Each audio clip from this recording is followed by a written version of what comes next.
E aí, pessoal, sejam muito bem-vindos a mais uma aula aqui do Magistrar. Eu sou a prof. Isadora Lazzaretti e nós vamos falar hoje sobre um tema que tem sido objeto de incidência nas questões de ética profissional, que é o tema do advogado empregado. Esse assunto ele tem se tornado recorrente, né, na disciplina de ética profissional, porque ele envolve conceitos sobre a advocacia e suas peculiaridades trabalhistas, que é muito importante que saibamos, né, diferenciar o profissional advogado empregado, né, das demais categorias por conta dele ser regido, né, por uma legislação própria e, e muita atenção a essas diferenciações, né? Então, bora lá. O advogado empregado, ele essa categoria, ela está prevista lá no artigo 18, do Estatuto da Advocacia e da OAB, e a figura do advogado empregado, ela vai ser caracterizada por aquele profissional que mantém um vínculo empregatício, com uma pessoa física ou com uma pessoa jurídica, que pode ser uma sociedade empresária, pode ser uma sociedade de advogados, mas mesmo havendo esse vínculo empregatício, esse advogado ele não perde a sua independência profissional, né? E também ele preserva a sua isenção técnica. É isso que o caput do artigo 18 nos diz. Quando a gente fala em vínculo empregatício aqui, nós precisamos lembrar lá do artigo 3º da CLT, né? Que vai me trazer os requisitos do vínculo empregatício, que são a pessoalidade, a habitualidade, a onerosidade e a subordinação. Por que que a gente precisa recordar desses requisitos, né? Que são os caracterizadores do vínculo empregatício? Porque, embora o advogado seja regido por legislação própria, que é o Estatuto da Advocacia e da OAB, quando a gente fala em vínculo empregatício, esses são os requisitos para configurar esse vínculo. Então, embora algumas disposições da CLT também se apliquem aqui, né? É essa a caracterização do vínculo que ele possui com o empregador, que pode ser tanto, né, como eu falei, uma pessoa física como uma pessoa jurídica. Então, essa, essa é a principal característica, então, dessa relação de emprego do advogado, mas o caput do artigo 18, a gente consegue extrair dele também duas características que são essenciais. E atenção aqui, pessoal, porque esse ponto aqui é muito cobrado, especialmente porque o parágrafo primeiro foi objeto de uma alteração legislativa muito recente, né?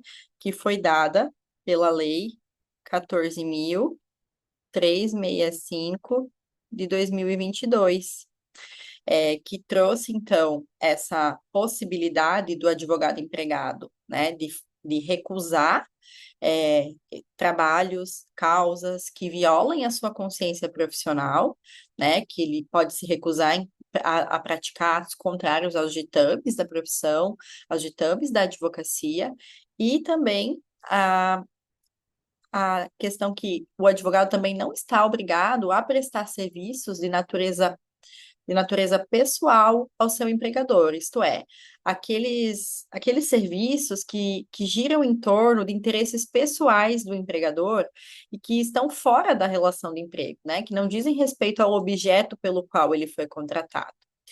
E a FGV adora cobrar esse assunto em casos práticos. Então, ela traz essa alteração legislativa aqui para uma questão, formulando um problema no seguinte sentido, que o advogado foi contratado, né, na qualidade de advogado empregado para prestar serviço para determinada sociedade empresária e que o sócio administrador dessa sociedade, né, está se divorciando, e questiona aí se esse advogado é ou não obrigado a prestar esses serviços a esse sócio administrador. Então, esse divórcio desse sócio, por exemplo, é um assunto de interesse pessoal desse empregador, né? Que, na verdade, ele é o sócio administrador, representa essa pessoa jurídica que é a empregadora do advogado empregado, mas que é um assunto que está fora da relação de emprego, né? Porque diz respeito a uma questão pessoal, é um divórcio, uma ação que tramita, inclusive, ali no âmbito do direito de família. Então, se isso não está no contrato que foi firmado, né, está fora da relação de emprego, o advogado não é obrigado, né, a se submeter à prestação desses tipos de serviços, né? Então, isso foi uma alteração legislativa e que a FGV tem gostado muito de cobrar em situações práticas. No campo das modalidades de trabalho, né, a Lei 14.365 de 2022, ela trouxe também importantes alterações, tá, pelo parágrafo 2º e pelo parágrafo 3º do artigo 18 do Estatuto da Advocacia e da OAB, quanto à questão dos regimes de trabalho, tá? Então, ela incluiu aí as modalidades de regime presencial, não presencial, ou também chamado, né, o teletrabalho, ou também a prestação desse trabalho de forma mista. Então, o trabalho exclusivamente presencial vai ser aquele prestado exclusivamente, né, nas dependências ou nos locais a serem indicados pelo empregador. Então, geralmente um espaço físico, né, que vai ser determinado pelo empregador. Enquanto que o trabalho não presencial, o teletrabalho, o trabalho à distância, ele vai ser aquele trabalho prestado preponderantemente fora das dependências físicas, né, fora das instalações disponibilizadas pelo empregador ou de algum local específico que ele tenha que prestar esses serviços. Enquanto que o, a prestação de trabalho de forma mista, ela vai abranger tanto a combinação do trabalho presencial quanto do trabalho não presencial, né? Então, isso vai ter que ser estabelecido no regulamento empresarial, nas próprias regras, né, que decorrem desse poder de direção desse empregador para estabelecer esse regime, né, de prestação esse regime de trabalho e como que vai se dar a prestação de serviços. É importante lembrar aqui, é, quando a gente fala das modalidades dos regimes de trabalho, né, que as partes elas podem alterar esse regime, tá, tanto por um acordo individual durante a vigência do contrato de trabalho e que é, é, é inclusive um dos objetos que tem sido objeto de pegadinha, né, da FGV, no seguinte sentido: se o comparecimento eventual seria apto a descaracterizar a função do teletrabalho. E atenção aqui, que a resposta é não, pessoal. Por quê? Porque mesmo que haja, né, esse comparecimento eventual do advogado empregado que está em regime de teletrabalho nas dependências físicas do empregador, isso não vai descaracterizar o regime de teletrabalho, né? Então, se forem comparecimentos esporádicos, né? Ou seja, comparecimentos que não haja uma habitualidade nesse comparecimento, tá? Para não ter o condão de descaracterizar esse regime de trabalho. No que diz respeito à jornada, então, muita atenção aqui, porque, novamente, né, a Lei 14.365, ela trouxe uma grande mudança na jornada de trabalho do advogado. Por quê? Porque antes de 2022, a jornada de trabalho do advogado, ela era de 4 horas diárias e 20 horas semanais. Porém, a partir de 2022, com o advento da Lei 14.365, a jornada de trabalho do advogado, ela passa a ser, então, de 8 horas diárias, né, e de 40 horas semanais. Essa é a nossa atual redação, né, da jornada do advogado empregado, e ela traz, a FGV, ela tem acabado cobrando esse assunto, esse tema, né, nas últimas provas, trazendo a jornada anterior, buscando confundir aí o candidato em relação à jornada atual. Então, lembrem, pessoal, sempre, tá? A jornada de trabalho do advogado é de 8 horas diárias e de 40 horas semanais. Então, não temos mais essa regra de 4 horas e de 20 horas semanais. O conceito de jornada, ele vai estar lá no parágrafo 1º do artigo 20, que vai trazer toda aquela questão que envolve o tempo à disposição do empregador, o trabalho aguardando ordens, o tempo executando essas ordens também, seja no escritório ou em atividades externas, né? O dever do empregador de reembolsar eventuais despesas relativas a transporte, hospedagem, alimentação.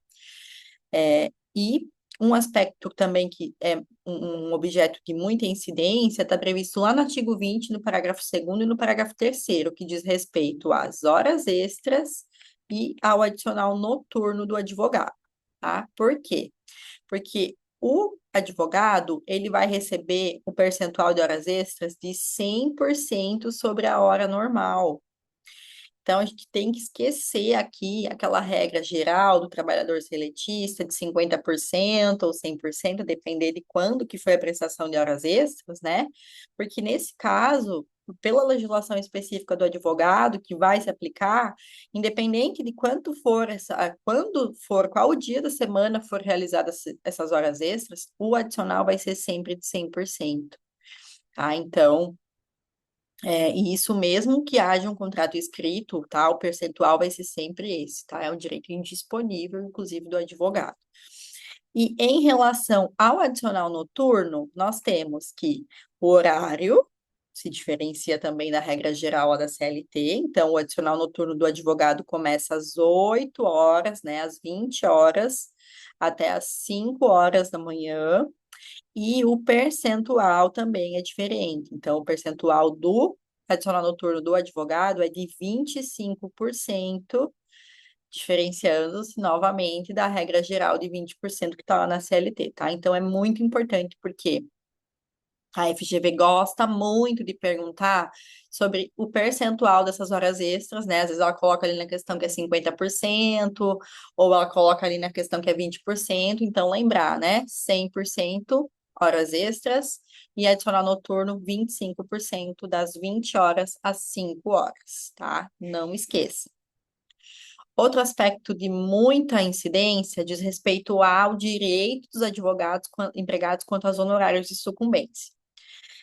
Os honorários de sucumbência, eles são, né, um direito do advogado, isso é indiscutível.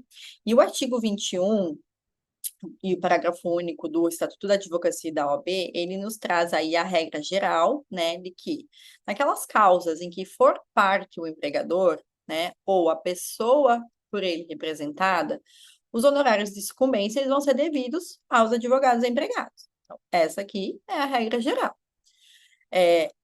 O que a gente precisa ter um pouquinho de atenção no que diz respeito às sociedades de advogados, tá? E também a natureza jurídica desses honorários de sucumbência. Então, nas sociedades de advogados, a gente vai observar a regra do parágrafo único do artigo 21, e que vai nos trazer que, em caso de sociedade de advogados, os honorários eles vão ser partilhados, ou seja, entre o advogado empregado e a empregadora, a sociedade de advogados que o emprega, né, conforme acordo estabelecido. Então, quando for o caso daquele advogado empregado que é contratado para prestar serviços para uma sociedade de advogados, nesse caso, os honorários vão ser partilhados, certo? Diferentemente do que acontece se for uma sociedade empresária, por exemplo, que aí os honorários de sucumbência vão ser cabíveis, vão ser direcionados ao advogado empregado. E no que diz respeito à natureza jurídica desses honorários, é fundamental que vocês não confundam isso, tá? Por quê? Porque nesse caso aqui, os honorários advocatícios de sucumbência, eles não vão ser considerados salário, tá? Não é considerado para efeitos trabalhistas ou também para fins previdenciários. Eles decorrem do próprio exercício da advocacia por esse advogado e não da relação de emprego. Tá? Então, é muito comum que a OAB cobre essa questão da natureza jurídica, trazendo aí questões que se trataria de verba salarial, né, que se consideraria para fins trabalhistas, previdenciários, não.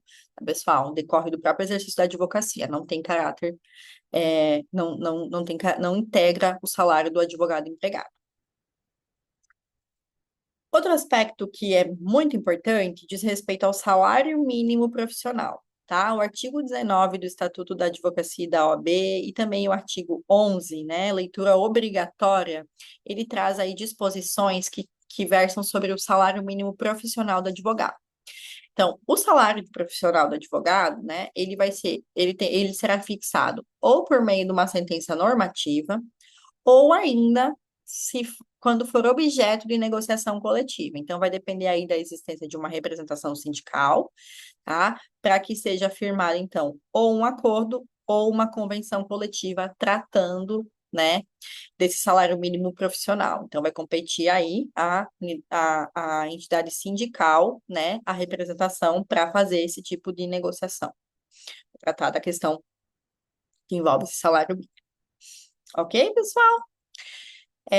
Também um dos aspectos de destaque aqui no tema do advogado empregado diz respeito à dedicação exclusiva, que está regulada lá no artigo 12 do Regulamento Geral da OAB e também no artigo 20 do Estatuto da Advocacia e da OAB. O que é esse regime de dedicação exclusiva, tá? É um regime que ele precisa estar expressamente previsto no contrato individual, que aquele advogado empregado, ele vai prestar serviços tão somente para aquela pessoa que o está empregando. Ou seja, o fato do desse advogado, né, prestar serviços por mais que 8 horas diárias, isso não quer dizer que ele terá dedicação exclusiva, né? Além de que, ultrapassando as 8 horas diárias, ele tem direito aí às horas extras remuneradas com percentual de 100%. A questão principal aqui é que esse regime ele precisa estar expressamente previsto contratualmente, senão ele não vai ser considerado um regime de dedicação exclusiva, tá? Mesmo no regime, tá, de dedicação exclusiva, havendo horas extraordinárias, elas vão ser remuneradas, tá? Da mesma forma, com o percentual de 100%, como as demais horas extras do advogado. Tá? Então, lembrem, pessoal, que precisa necessariamente, né? Precisa essencialmente estar expresso no contrato, tá? Não esqueçam desse detalhe, porque é um dos principais pegadinhas que o examinador vem colocando aí nas provas no seguinte sentido, né? Que não haveria, né, que seria independente de uma previsão contratual e não.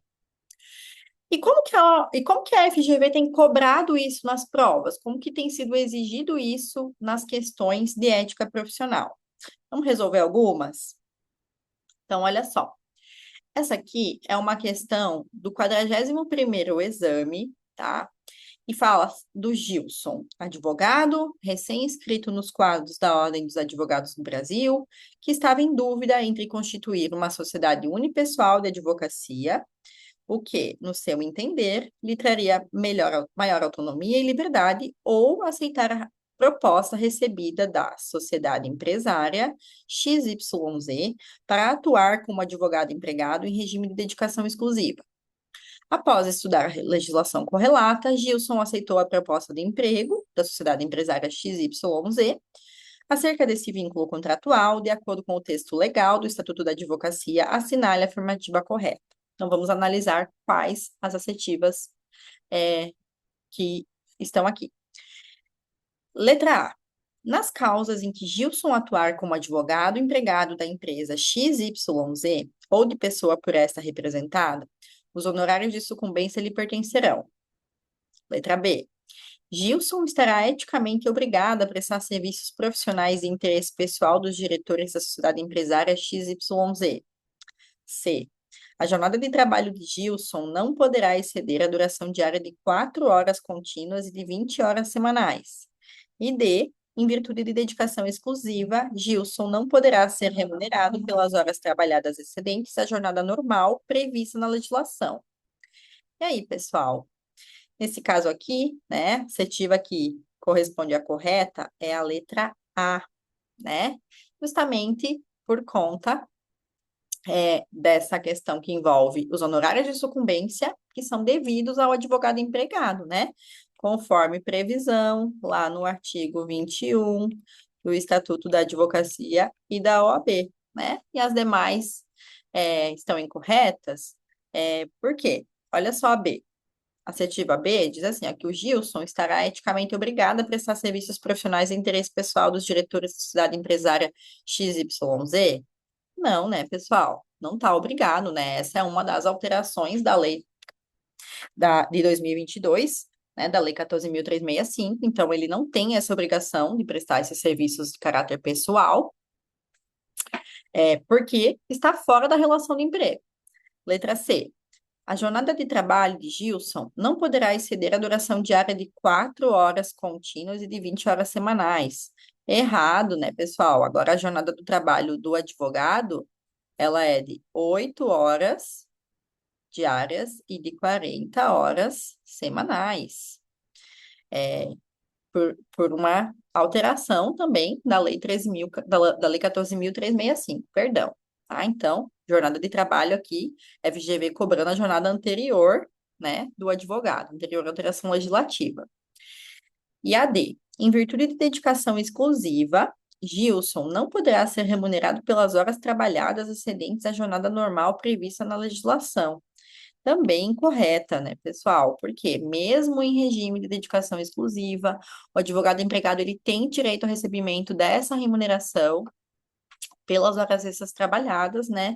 Conforme previsão lá no artigo 20, parágrafo 2º, né, do Estatuto da Advocacia e da OAB, tá? Então,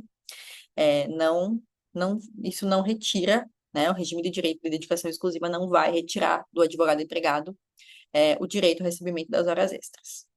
Vamos para a próxima. Essa é uma questão do 36º exame, né, e dizia o seguinte caso hipotético. Hildegardo dos Santos, advogado, é contratado em regime de dedicação exclusiva como empregado da sociedade XPTO Advogados Associados, né? Em tal condição, Hildegardo atuou no patrocínio dos interesses de cliente da sociedade de advogados, que se sagrou vencedor em demanda judicial. Hildegardo, diante dessa situação, tem dúvidas a respeito do destino dos honorários de sucumbência que perceberá, a serem pagos pela parte vencida na demanda judicial. Então, mais uma questão aqui sobre honorários advocatícios, sucumbência. Ao consultar a legislação aplicável, ele ficou sabendo que os honorários. E aí, né, precisamos assinalar a assertiva correta. Então, a primeira questão. Assertiva A. Serão devidos à sociedade empregadora? Não, né, gente? Não serão devidos à sociedade empregadora. Por quê? Porque o artigo 21, lá do Estatuto da OAB, ele não determina que esses honorários de sucumbência sejam exclusivamente devidos a essa sociedade empregadora. Embora seja, né, aqui uma sociedade de advogados, não vai ser devido integralmente a ela. Então, incorreto. Letra B. Constitui direito pessoal do advogado empregado? Também não, né, gente? Por quê? Porque esses honorários de sucumbência se tratando desse advogado empregado, não vai ser um direito exclusivo e pessoal dele, né? Ele vai ter que ser partilhado aí conforme acordo, porque a empregadora dele é uma sociedade de advogados. Então, também não está correta essa. Eu assinalei a C incorreta, mas era a B. Vamos olhar a C aqui. A C. Serão devidos à sociedade empregadora, podendo ser partilhados com o advogado empregado, caso estabelecido em acordo coletivo ou convenção coletiva. Mas estranha essa assertiva aqui, né? Mas também está incorreta. Por quê, gente? Porque, ó, serão devidos à sociedade empregadora, mas não é somente para a sociedade empregadora, né? E podendo ser partilhados, não é uma faculdade também.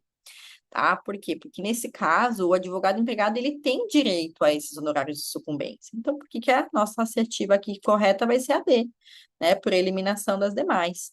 Serão partilhados entre o advogado empregado e a sociedade empregadora na forma estabelecida em acordo, justamente, né? O que dispõe o artigo 21 do Estatuto da Advocacia e da OAB, né? Então, vai ter que ter aí essa partilha desses honorários de sucumbência entre o advogado empregado e a sociedade. Não é uma faculdade, né? É uma disposição, inclusive, legal. Certo, pessoal? Então, o tema, né, do advogado empregado, ele vem sendo cobrado aí nas provas da OAB, né? Principalmente, né, nessas alterações em 2022, que dizem respeito à jornada, é, e também essa questão da prestação de serviços pessoais. Então, é muito importante que vocês foquem nessas particularidades que diferenciam, né, o advogado empregado daquele empregado comum, especialmente nessa questão da independência técnica, no regime especial dos honorários de sucumbência, né, aquelas regrinhas ali específicas do advogado para acabar, para não confundir, certo? Então, continuem firmes aí nos estudos. Nós nos vemos na próxima aula, né? E vamos rumo à conquista da aprovação de vocês na prova da OAB. Foco na vitória e sucesso total. Até mais.